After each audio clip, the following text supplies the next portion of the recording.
तो hello छुटकू and छुटकियों, कैसे हो आप लोग। आशा करते हैं आप लोग बहुत ही अच्छे होंगे। आज मैं आप लोग के लिए इलेक्ट्रिसिटी का एक शानदार टॉपिक लेके आया हूं, जिसको हम क्या बोलते हैं, ओम्स लॉ। ठीक है, तो चलिए इस टॉपिक को बहुत ही शानदार तरीके से स्टार्ट करते हैं। ओम्स लॉ क्या होता है। ठीक है, ओम्स लॉ जो होता है ना, ओम्स लॉ जो पोटेंशियल डिफरेंस होते हैं और करंट होते हैं, ठीक है, इसके बीच का जो रिलेशनशिप बताता है उसी को हम क्या बोलते हैं, ओम्स लॉ बोलते हैं। ओके, आखिर ओम्स लॉ में क्या होता है, यह बोलता है कि when current passes through a cross sectional area of a conductor is directly proportional to its potential difference at constant temperature. That means the current passes through a cross sectional area of a conductor is directly proportional to its potential difference at constant temperature. Okay, at constant temperature. बात समझने की कोशिश कीजिए कि when current passes through a cross sectional area of a conductor is directly proportional to its potential difference at constant temperature. ठीक है, कहने का मतलब क्या है कि कोई भी करंट क्या होता है कि एक कंडक्टर के क्रॉस सेक्शनल एरिया से भी पास करता है तो वो डायरेक्टली प्रोपोर्शनल होता है किसका, पोटेंशियल डिफरेंस का। और उसमें जो उसका जो टेम्परेचर जो होगा वो क्या होगा, कांस्टेंट होगा। ओके, आखिर यह जो क्रॉस सेक्शनल एरिया जो होता है, आखिर यह क्रॉस सेक्शनल एरिया क्या होता है, ध्यान समझिए। सपोज कीजिए कि यह क्या है, एक कंडक्टर है। ये क्या है, कंडक्टर है। ठीक है, अब एक कंडक्टर का जो ई जो होता है ना, जैसे कि मान के चलिए कि ये एक कंडक्टर है। ओके, मार्कर एक कंडक्टर है। अब मार्कर को क्या किए, इसमें बीच में काटे हैं। ठीक है, काटने से क्या बना है कि यहाँ पे गोल सर्कल टाइप का बना हुआ है।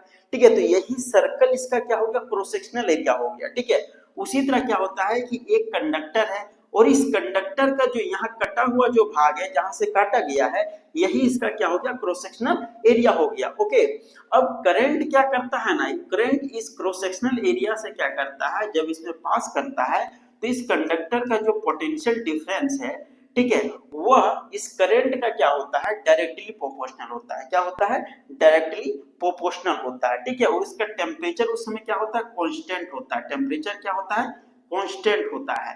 ओके, ध्यान से समझिए। That means we can say that कि I is directly proportional to V। I is directly proportional to V। ठीक है, इसको हम इस तरह भी लिख सकते हैं, V is directly proportional to I। Okay, अब यह डायरेक्टली प्रोपोर्शनल को यदि हम हटाते हैं तो ये प्रोपोर्शनलिटी के जगह इक्वल टू का साइन आएगा, और ये प्रोपोर्शनलिटी के लिए हम किसका यूज करेंगे, एक कांस्टेंट वैल्यू का यूज करेंगे, जिसको हम R से रिप्रेजेंट करेंगे। ओके, यह कांस्टेंट वैल्यू है, ये क्या है, एक कांस्टेंट वैल्यू। ओके, ये क्या है, कांस्टेंट वैल्यू, जिसको हम क्या बोलते हैं, रेजिस्टेंस। क्या बोलते हैं, रेजिस्टेंस बोलते हैं। ठीक है, अभी बताएंगे कि आखिर यह क्या होता है।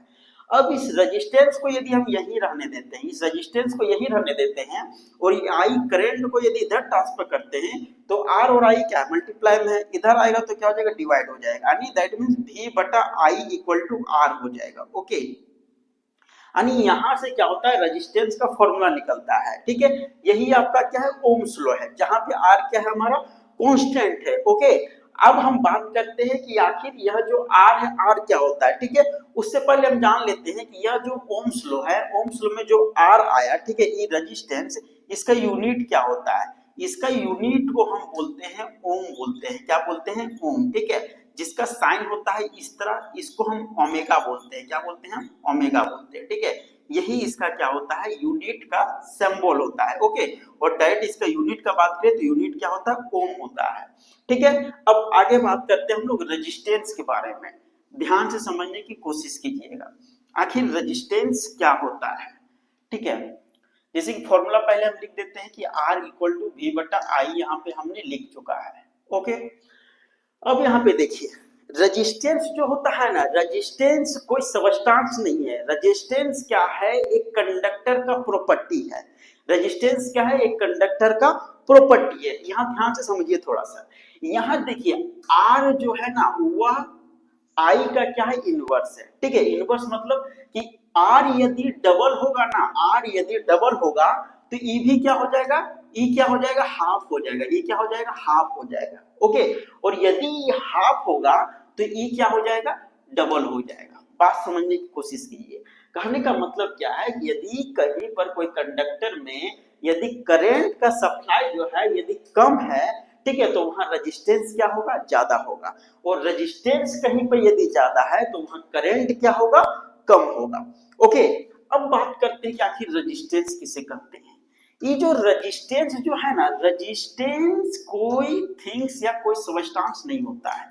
यह क्या होता है कि कोई भी कंडक्टर का एक प्रॉपर्टी होता है। क्या प्रॉपर्टी होता है कि मान के चलिए एक कंडक्टर है, ओके, अब इस कंडक्टर में यदि आई फ्लो कर रहा, आई फॉर करंट यदि फ्लो कर रहा है, ठीक है ना, तो यह फ्लो करता है तो कंडक्टर आई के साथ क्या फ्लो करेगा, इलेक्ट्रॉन, इसके साथ क्या रहेगा, इलेक्ट्रॉन रहेगा, ठीक है ना।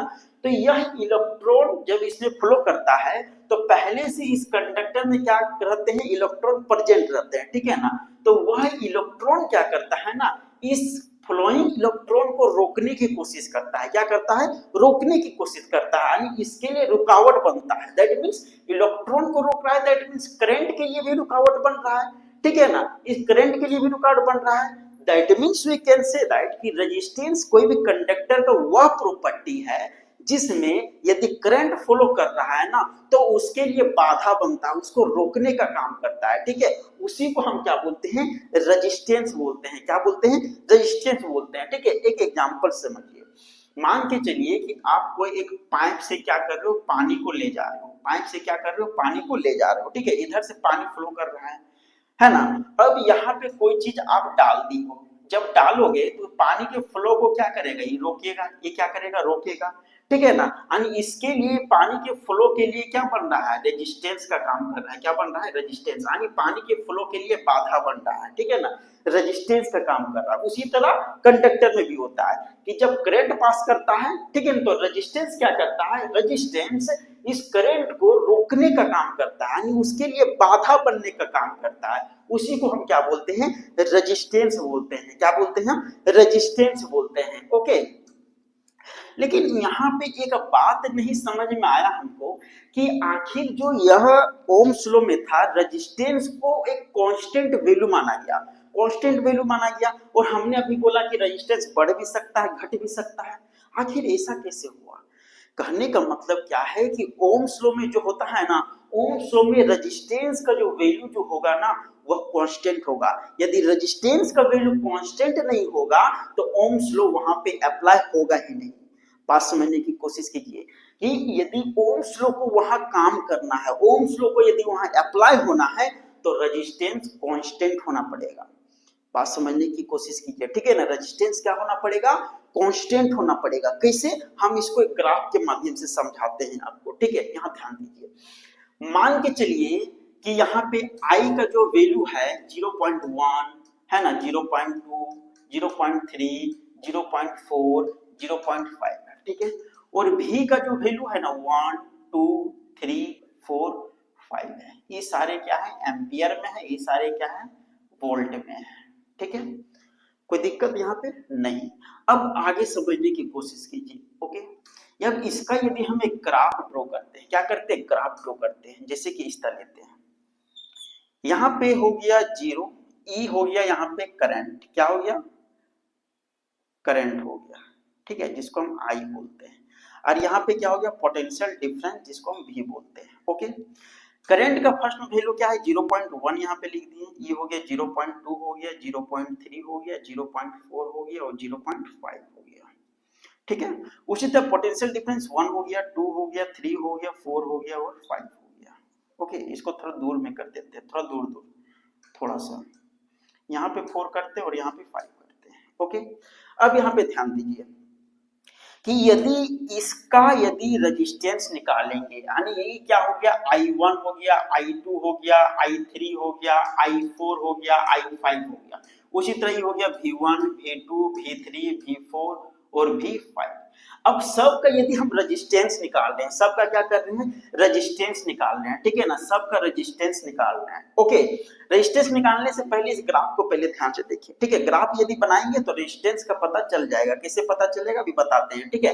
रेजिस्टेंस का पता क्या चलेगा कि वह कांस्टेंट कैसे होता है। यदि ग्राफ का लाइन यदि सीधा बनेगा, ग्राफ का लाइन क्या बनेगा, यदि सीधा बनेगा तो क्या हो जाएगा, रेजिस्टेंस कांस्टेंट हो जाएगा। और जब रेजिस्टेंस कांस्टेंट होगा दैट मींस उस समय ओम्स लॉ वहां पे अप्लाई होगा। जैसे कि देखिए, यदि इसको हम देखते हैं तो इसको मिलाते हैं तो यहाँ इसका पॉइंट बनता है, इसको यदि मिलाते हैं तो यहाँ इसका पॉइंट बनता है, इसको यदि मिलाते हैं तो यहाँ इसका पॉइंट बनता है, और इसको यदि मिलाते हैं तो यहाँ पे इसका पॉइंट बनता है, और इसको यदि मिला देते हैं तो यहाँ पे इसका पॉइंट बन जाता है। ओके, अब यहाँ पे देखिए, इसका ग्राफ जो हुआ थोड़ा सा टेढ़ा हो सकता है, उसके लिए दिक्कत नहीं है, लेकिन ध्यान दीजिएगा, ठीक है ना।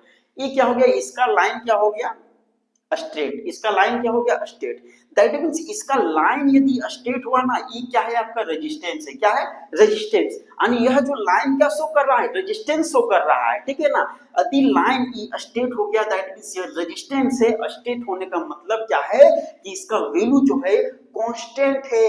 वैल्यू कांस्टेंट का मतलब क्या होता है कि जो भी यहाँ करंट दिए गए हैं, जो भी पोटेंशियल डिफरेंस दिए गए हैं, और प्रत्येक का यदि रेजिस्टेंस निकाल रहे हैं तो सबका वैल्यू सेम आता है।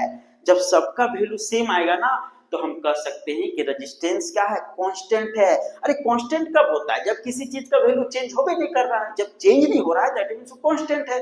चेंज होगा तब ना वो कांस्टेंट नहीं होगा, ठीक है। अब इधर ध्यान दीजिए, अब कैसे निकालते हैं। देखिए R1 यदि आप निकालेंगे तो ये कितना हो गया, रेजिस्टेंस का फॉर्मूला V बटा I, V को यदि ऊपर लिखते हैं ये हो गया नीचे, ठीक है। R1, R2 हो गया 2 बटा 0.2, R3 हो गया आपका 3 बटा 0.3, R4 जो हो गया 4 बटा 0.4, और R5 जो हो गया 5 बटा 0.5 हो गया। ओके, इसको आप निकालिए।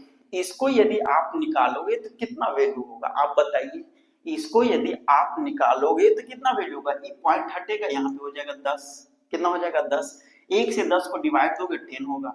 यहाँ पे हो जाएगा 20, 20 को 2 से काटोगे हो जाएगा 10, 30, 30 को 3 से काटोगे हो जाएगा 10, 40 को 4 से काटोगे हो जाएगा यहाँ पे 10, 50 को 5 से काटोगे हो जाएगा 10। सबका देखिए, सबका रेजिस्टेंस क्या आ गया, सेम वैल्यू। सबका रेजिस्टेंस का जो वैल्यू आया है सेम आया है। इसी कारण हम बोल सकते हैं कि यदि रेजिस्टेंस का वैल्यू सब सेम आया, इसी कारण यहाँ का जो ग्राफ हुआ ना वो एक स्ट्रेट लाइन में बन गया। और इसी से पता चलता है कि रेजिस्टेंस का जो वैल्यू होगा ओम्स लॉ में क्या होगा, कांस्टेंट होगा। क्या होगा, कांस्टेंट होगा। अब बोलोगे कि सर ये तो बात पता चल गया कि रेजिस्टेंस का वैल्यू कांस्टेंट है, बट वहां पे एट कांस्टेंट टेम्परेचर क्यों लिखा। टेम्परेचर का वैल्यू कांस्टेंट कैसे होगा, वो क्यों होगा, कैसे होगा आई डोंट नो, बट क्यों होगा, क्यों होगा, क्योंकि टेम्परेचर जो डिपेंड करता है ना, टेम्परेचर जो डिपेंड करता है वो आपका रेजिस्टेंस पे ही डिपेंड करता है। Resistance is directly proportional to temperature. Resistance जितना ज्यादा होगा वहां पे टेम्परेचर उतना ज्यादा क्रिएट होगा। बात समझ में आया।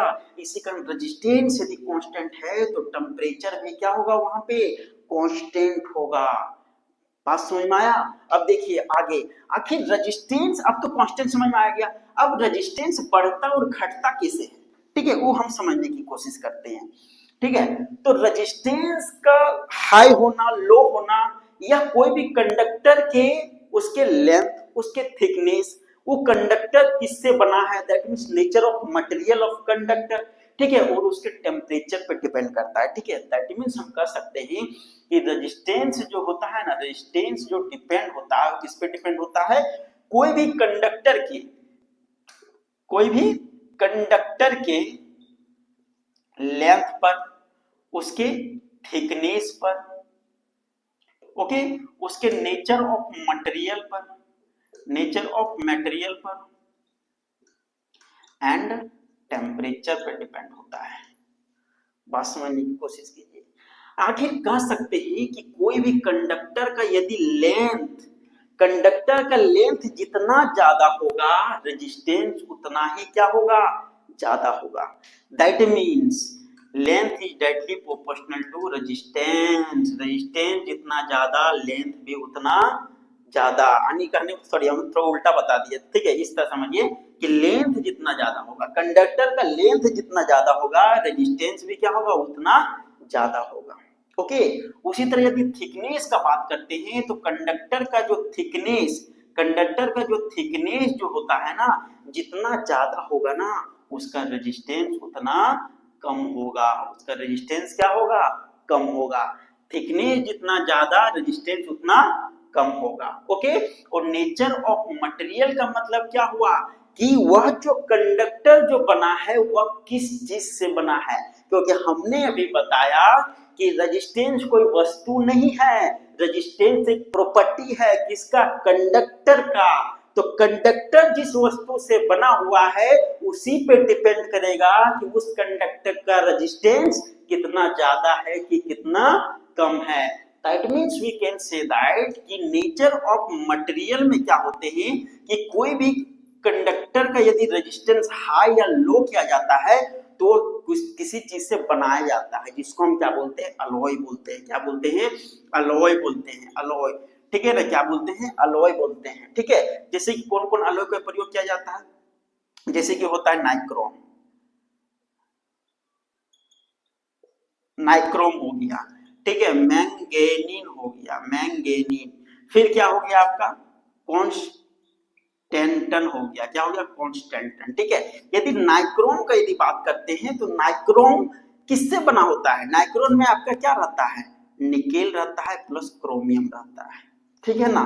और इसमें क्या रहता है, मैग्नीशियम का यदि बात करते हैं तो मैग्नीशियम में आपका कॉपर रहता है, मैग्नीशियम रहता है, मैग्नीशियम, मैग्नीशियम नहीं मैग्नीज रहता है, सॉरी मैग्नीज रहता है, प्लस इसमें निकेल रहता है, ठीक है। और यदि कॉन्स्टेंटन का बात करते हैं तो कॉन्स्टेंटन में क्या रहता है, कॉपर प्लस निकल रहता है, कॉपर प्लस निकल रहता है। बात समझ में आया, ठीक है। तो जिस चीज में यानी क्रोमियम, मैग्नीशियम और कॉन्स्टेंटन क्या हो गया, ये सब एलॉय है, क्या है, एलॉय है, इस सब में सब चीज मिलाया गया है, इस सब में इस सब मेटल को मिलाया गया है, जिससे क्या फॉर्मेशन हुआ है, एलॉय का फॉर्मेशन हुआ है, ठीक है ना। और इस सब में रेजिस्टेंस क्या होगा, ज्यादा होगा, इस सब में रेजिस्टेंस क्या होगा, ज्यादा होगा, ठीक है ना। जैसे कि हम नाइक्रोम का यदि बात करते हैं तो नाइक्रोम का जो यूज होता है वो जनरली कहाँ होता है, कोई भी जैसे हम हीटर, खाना बनाने के लिए हीटर जलाते हैं, ठीक है, उसमें यूज किया जाता है, ओवन में यूज किया जाता है। उसी तरह यदि मैग्नीशियम का बात करते हैं तो मैग्नीशियम का भी अलग अलग उपयोग है, ठीक है ना। कॉन्स्टेंटन का बात करते हैं तो कॉन्स्टेंटन में भी क्या होता है, उसका अलग अलग उपयोग है। ओके, तो ये सब अब जितने भी मटेरियल यहाँ पे बने हुए हैं ना, ये सब सबको क्या बोलते हैं, हम रजिस्टर बोलते हैं, क्या बोलते हैं, हम रजिस्टर, ठीक है। यानी ये सब जो मटेरियल है ये सब क्या है, रजिस्टर, इसको हम क्या बोलते हैं, रजिस्टर बोलते हैं। ओके, तो यह था आपका पूरा ओम्स लॉ का कॉन्सेप्ट, ठीक है। आई होप कि यह ओम्स लॉ आपको बहुत ही अच्छे तरीके से समझ में आया होगा, और इसी तरह शानदार वीडियो आप पाना चाहते हो तो इस चैनल को जरूर से जरूर सब्सक्राइब कीजिएगा, वीडियो को लाइक कीजिएगा और अपने दोस्तों के पास जरूर से जरूर शेयर भी कीजिएगा, ठीक है। तो चलिए मिलते हैं एक नए वीडियो में, धन्यवाद।